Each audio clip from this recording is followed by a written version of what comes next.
The family thought Atlas had finally decided the baby didn't belong there. They were wrong about everything. His name was Atlas, a 4-year-old Saint Bernard, who had shared the house with Marcus and Priya Osai since before their son Eli existed. 152 pounds of dog who had never, in 4 years, done anything that required a second thought. He moved through rooms like furniture that had learned to breathe, calm, predictable, the kind of dog neighbors described as the big gentle one. Eli was 9 months old. He had been fussy for 2 days in the way that 9-month-olds get fussy. Teething, the pediatrician said over the phone. Perfectly normal. Give it a few days. Marcus was a structural engineer. Priya was a kindergarten teacher with 11 years in early childhood development. They were, by every reasonable measure, equipped. It started on a Tuesday morning. Atlas crossed the living room floor, something he almost never initiated, and lowered his enormous head until his nose was 6 inches from Eli's face. The baby was sitting propped on the playmat, a foam ring around him, batting at a hanging rattle. Atlas pressed his muzzle forward, slow, deliberate, and held it there, inhaling, not licking, not nudging, just breathing in. Eli, startled, looked up, started to cry. Priya pulled Atlas back by his collar. He came without resistance, then walked right back. The second time, she stepped between them.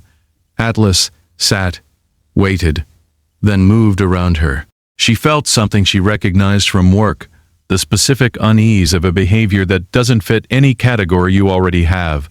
He's never done this, she said to Marcus that night. Not once. Not with anyone. Marcus is the one who said it. He's getting too interested in the baby. There's a word for that. He was right that it was a word. He was wrong about what it meant. They closed Atlas in the laundry room. He pressed himself against the door and made a sound Priya had never heard him make. Low, continuous, not quite a bark. More like something trying to become one and not succeeding. They let him out after an hour. He went directly back to Eli. Nose, face, that same slow inhale. If you stay for stories about what animals sense before we do, you're in the right place. Subscribe so you don't miss the next one. By Thursday, Priya had documented it in her head the way teachers document behavior they can't explain. Frequency, trigger, duration, response. Atlas came to Eli every time the baby cried, every single time. He didn't come when the baby was calm. He came when the baby made that specific sound, the higher-pitched one, the one that had started 2 days ago and hadn't stopped. He would arrive, press his muzzle toward Eli's face, inhale for 20 to 30 seconds, then pull back and look at them.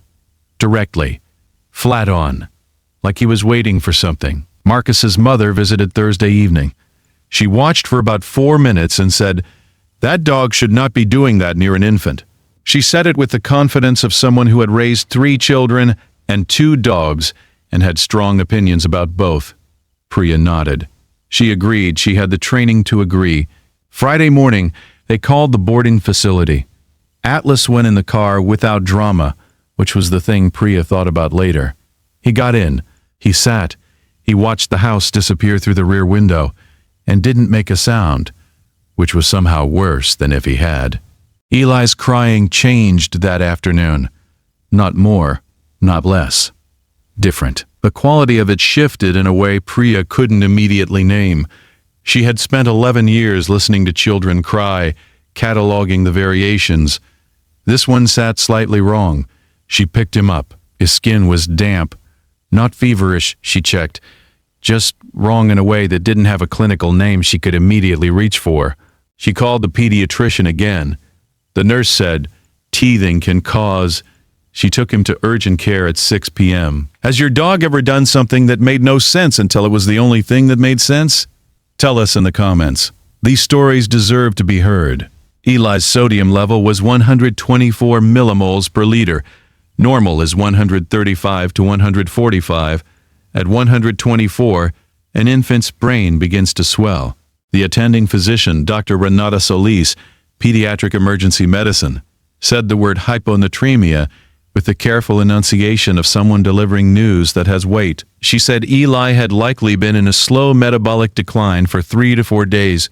She said the elevated crying was the primary symptom of the neurological irritation caused by the sodium drop. She said, "Something made you bring him in tonight specifically." Priya didn't answer for a long time. What hyponatremia produces as it worsens is a shift in the chemical signature of sweat and exhaled air. The electrolyte imbalance changes the concentration of compounds on the skin and breath, compounds that exist below the threshold of human detection. A dog's olfactory system, operating at concentrations thousands of times finer than ours, can register those shifts before any external symptom presents. Atlas had been reading a number Priya couldn't see. Every time he pressed his face toward Eli's, he was checking the same reading. Every time he pulled back and looked at them, he was reporting it. When it changed, when it got worse, he made a sound that pressed itself against a laundry room door for an hour, because the alarm had nowhere else to go. Dr. Solis said, "Another few hours, and we would be talking about seizure risk. You came in at the right time." Every guardian deserves to be recognized, even the ones who never asked for anything in return. If stories like this matter to you, subscribe so you never miss the next one. Marcus brought Atlas home on Saturday morning. He opened the car door in the driveway and Atlas walked inside without being called, went directly to the living room, and lay down on the floor beside Eli's bouncy chair. He put his chin on his front paws. He exhaled once, long and slow, and his eyes settled on the baby's face. Eli reached out one small hand and grabbed Atlas's ear. Atlas didn't move. Priya sat on the floor across from them and watched that ear being held, and watched Atlas watching Eli with the same steady attention he had been trying to give for days. Marcus sat beside her. Neither of them said anything. The next story involves a dog who refused to let a toddler walk out a door, and the reason turned out to be something no one in that house had smelled yet.